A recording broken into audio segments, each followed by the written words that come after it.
Hello everyone, my name is Kiefer and welcome to my media center. Today we're taking a look at and reviewing Your Friendly Neighborhood Spider-Man episodes 3, 4, and 5. This show has not missed so far. They are 2 for 2. Can they keep it up and make it 5 for 5? I was a huge fan of the first 2 episodes of the show, so I'm incredibly excited to get into episodes 3, 4, and 5. So without any further ado, let's get right into it. With Your Friendly Neighborhood Spider-Man Season 1, Episode 3, Secret Identity Crisis. We pick up right where we left off with episode 2, and Norman says that he and Peter will talk soon. We then see Peter in Nico's room playing video games, the gravity of Norman knowing his identity clearly weighing on him. Peter apologizes for ditching her at the party and says he has a meeting with Norman tonight. Nico lives with foster brothers, which I relate to far too heavily. I love that aspect to her character. Great opening to the episode. Let's see where it leads. At the meeting, Norman insists dinner be on him after renting out the whole restaurant for just the 2 of them. Peter eats a bunch with Norman comments on concluding it to be super metabolism. Peter tries to play the CCTV off as an employee prank, but Norman knows better, and Peter just comes clean and he begs him not to tell Aunt May. Norman proceeds to praise Peter and thank him for saving his son. Norman wants to repay Peter and give him funding and help Spider-Man in any way that he can. He actually made the internship at Oscorp for the purpose of finding out who Spider-Man was. The 4 recruits from the previous episodes were all recruited because he thought one of the 4 was assisting Spider-Man, but no, it was Peter all along. Peter declines the help to not put Norman in any danger, and Norman says he will keep Peter's secret identity a secret. We then see a couple leaving money in a dumpster, and in return, they get a briefcase with something in it. Also, the dumpster grew legs and literally walked away.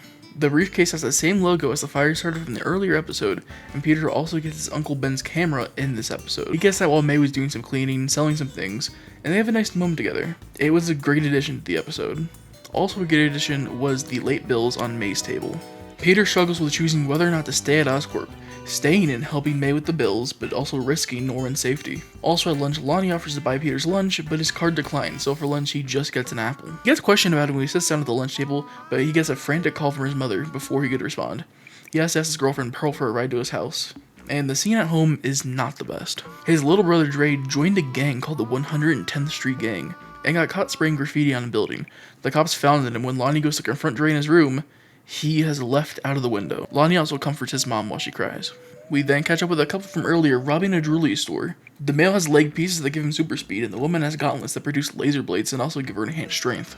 Spidey jumps in to stop them, but he struggles. He even webs up a civilian by mistake.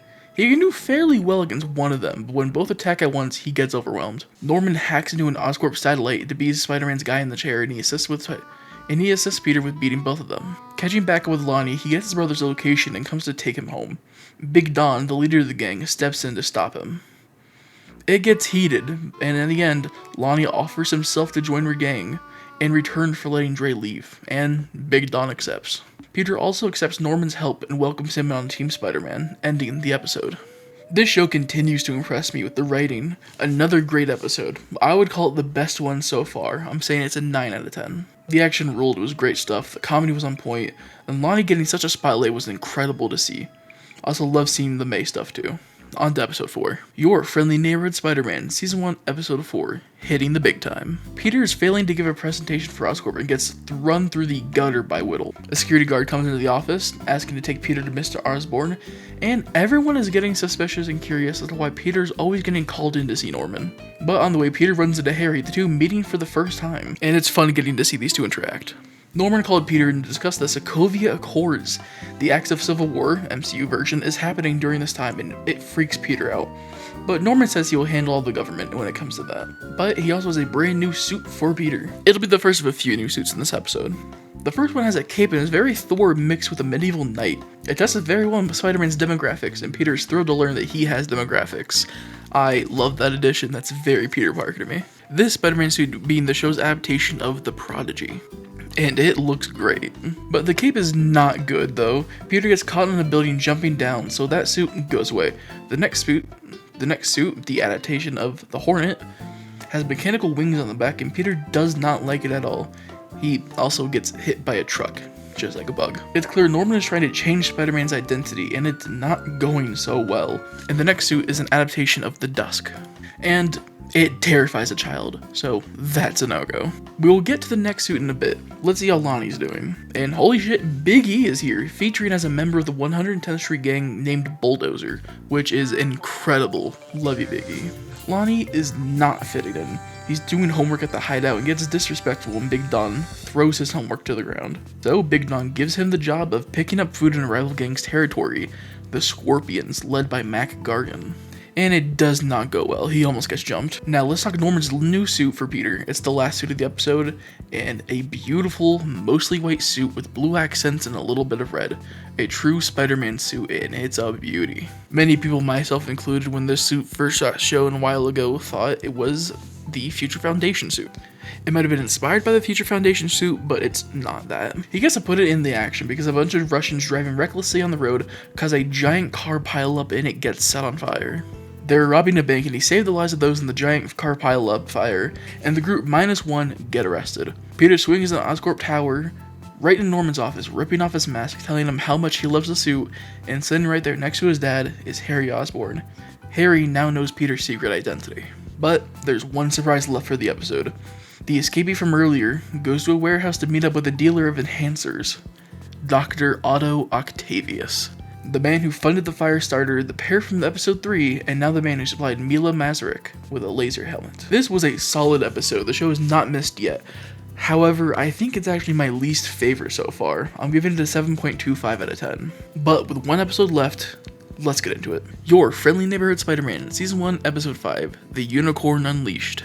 We open up with Norman proposing, with Harry now knowing Peter's identity, he should be added to the team. He gets Harry's age wrong in the process, but Harry is excited to be, as he says it, the dude at the desk. Peter is reluctant, but at least Harry can give Peter a ride to school now, with the whole school taking note of this, including the teachers. Harry is a major social media personality that even Nico keeps up with, even though Nico is feeling kinda left behind now, but Peter doesn't really notice. I don't really know how I feel about Harry knowing this early on. I'm not totally against it. However, Harry being a big online personality though, I like it. It makes complete sense. He's the 16-year-old son of a billionaire. Of course he's gonna get a huge following online. Things with Peter are looking up school-wise, but Lonnie on the other hand has been missing practice to do things for 110th Street Gang. His coach is disappointed and worried about it. He's NFL bound. And when Lonnie says he's gonna actually go to practice for once, he gets picked up by the gang last second because the Scorpions are on their turf and it's all hands on deck. Lonnie and Pearl are still going strong at least, but let's catch up with Nico and Peter. While Nico is talking about the current Avengers situation, Peter's on his phone, but he has a reason. He got him and Nico tickets to see a movie tonight. And later that night, Spider-Man is hanging out on a rooftop talking to Harry over the comms, and he learns even though Harry is rich and famous, he is a lonely kid. They also agree his suit could use some more red and blue because of their hero, Captain America. They also talk about Captain America fan theories, like that he died 4 years ago and he got replaced with a clone. They are both Cap fanboys, and I was on Team Captain America when Civil War came out too, so good to know they're picking the right side. Their banter seems supernatural, and I really like this adaptation for the pairing. But there's no time for that. Mila is breaking Mikhail, Dimitri, and Roxana out from jail. A fight with the police is underway, and Roxana goes to give Mila the name Rhino due to the laser head, but she says she prefers the unicorn. The group wants to escape, but Mila wants to fight. Harry alerts Peter, and Spider-Man is on the way. The fight is intense and fantastic. Webs versus lasers, Peter's quipping versus the immense strength of Mila. Roxana and Dimitri leave while Mikhail stays. Peter even pulls up his own I can do this all day, but he says he's just getting started. I find that too overused in today's media, but it's been established in multiple episodes. Peter is a Captain America fanboy, so I actually think it kind of fits here. And we're catching up with gang warfare now. 110 versus the Scorpions. It's not a long fight due to police intervention, but in the end, Mac is about to stab Don, but Lonnie tackles Mac, getting stabbed with a knife in the shoulder for the effort. Peter is faring not much better. Mila knows Spider-Man will save anyone who's in danger, so she fires a laser at Mikhail, knowing Spider-Man will jump in the way, and he does. It's a full-on Piccolo and Gohan here. But in the end, for firing at him, Mikhail saves Spider-Man, distracting Mila, and Spider-Man wins the fight. He even remembers his movie hangout with Nico, but he brings along Harry because he doesn't want him to be lonely. Nico is definitely taken aback, but mostly accepting. And Lonnie, for saving Don, gets the gang's respect and the nickname The Tombstone from the Big Don. Lonnie finding it all too fitting. This was a better episode than the last episode. I'm feeling an 8 out of 10 here. I'm really excited to see what happens next. Lonnie's fitting more with 110, Mac now has a grudge with Lonnie, Peter Nico's friendship is getting tested. These 3 episodes were real good. This show was 5/5. The lowest rating so far being a 7.25 out of 10 is not bad at all. Super excited to see where the show goes next. Apologies for this video coming out a day late, I got busy yesterday. But check out the description, follow me on all of my socials, follow my Twitch, I stream Mondays, Wednesdays, and Fridays. All sorts of gaming content over there. And check out my gaming channel, buy the merch. I have been Kiefer, thank you for watching, but most importantly, stay hydrated.